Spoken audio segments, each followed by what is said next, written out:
सणासुदीला जेवणात लिंबू हे लागतेच, पण सणवार म्हटले की बाजारात लिंबे खूप महाग मिळतात। तसेच लिंबू हे आपल्याला रोज काही ना काही उपयोगात लागतेच। मग आज आपण पाहूया लिंबू रस कसा साठवायचा ते। नमस्कार मंडळी, मी रश्मी किचनमध्ये तुमचं खूप खूप स्वागत आहे। आता ही मी लिंब घेतलेली आहेत। हे लिंब चांगली स्वच्छ धुवून पुसून घ्यायची। लिंब बाजारातून घेताना चांगली अशी पिवळी धमक रसदार बघून घ्यायची। मग आता ही लिंब अशी हाताने थोडी अशी चोळून घ्यायची, म्हणजे कसं की लिंबाचा रस मऊ होतो आणि लिंबाचा रस जास्त निघतो। आता ही मधोमध मी कापून घेतलेली आहेत। लिंबू नेहमी मध्येच कापायचे, असे उभं कापायचं नाही, म्हणजे रस जरा जास्त निघतो। मी आता लिंब सर्व कापून घेते।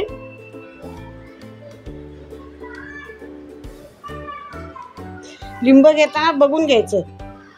आता लिंबाचा रस मी काढून घेते। लिंब घेताना नेहमी पिवळी घ्यायची आणि डाग असलेली घ्यायची नाहीत। काळे डाग असतात ना, ते लिंब घ्यायचे नाहीत आणि हिरवेगार पण घ्यायचे नाहीत। हिरवे लिंब घेतले तर त्याचा रस निघणार नाही। तर मग लिंब असं पातळ सालीचं पिवळसर असं बघून घ्यायचं। काय होते, कधी आपल्याला बाजारात लिंब स्वस्त भेटली तर ते आपण जास्त घेतो, मग ते खराब व्हायची शक्यता असते।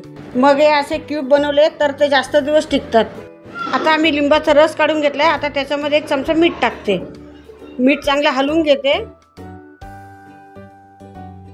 आता हे मी ढवळून घेतलेले। आता आपण हे आईस ट्रे मध्ये भरायचं किंवा आपले चॉकलेटचे मोल्ड असतील त्याच्यामध्ये भरायचे। माझ्याकडे चॉकलेटचा मोल्ड होता, मी त्याच्यामध्ये आता भरते। आई असेल किंवा घरात पाहुणे आले असतील तर झटपट ह्या क्यूबचे लिंबू सरबत बनवू शकतो, किंवा लेमन राईस बनवायचा असेल तरी हे लिंबू क्यूब वापरू शकता। हा लिंबूचा रस पचण्यासाठी किंवा त्वचेसाठी पण चांगला असतो आणि आपले वजन पण कमी होते। मी आता भरून घेते लिंबू सरबत आणि मग आपण हे फ्रीजरमध्ये ठेवूया। हा आपण मोल्ड ठेवताना खाली प्लास्टिकची पिशवी ठेवायची, म्हणजे कसं फ्रीजरमध्ये मोल्ड चिटकत नाही। प्लास्टिकची पिशवी ठेवली की मोल्ड सरळ बाहेर येतो।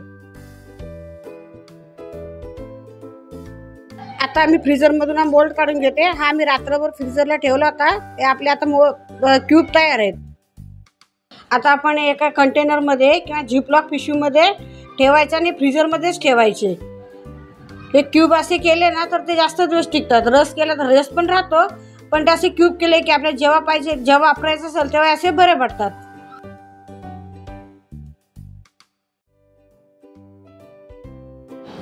मी आता हे लिंबाचं सरबत बनवून दाखवते झटपट। या लिंबाच्या क्यूब पासून मी एक लिंबाचा क्यूब घेतलेला आहे। त्याच्यामध्ये 2-3 चमचे साखरेचं पाणी टाकलेलं आहे, लिंबाचा मसाला टाकलेला आहे, चांगलं चमच्याने हलवलंय आणि आता आपण थंडगार पाणी टाकूया। मी मीठ टाकलेलं नाहीये, तुम्हाला हवं असेल तर तुम्ही मीठ टाकू शकता, कारण आपण याच्यात आधी मीठ टाकलं होतं ना। आता मी चमच्याने हलवून घेतलंय। आता आपलं सरबत तयार। तुम्हाला माझा व्हिडिओ आवडला असेल तर चॅनलला लाईक, शेअर, सबस्क्राईब करायला विसरू नका। धन्यवाद। जय श्री कृष्ण।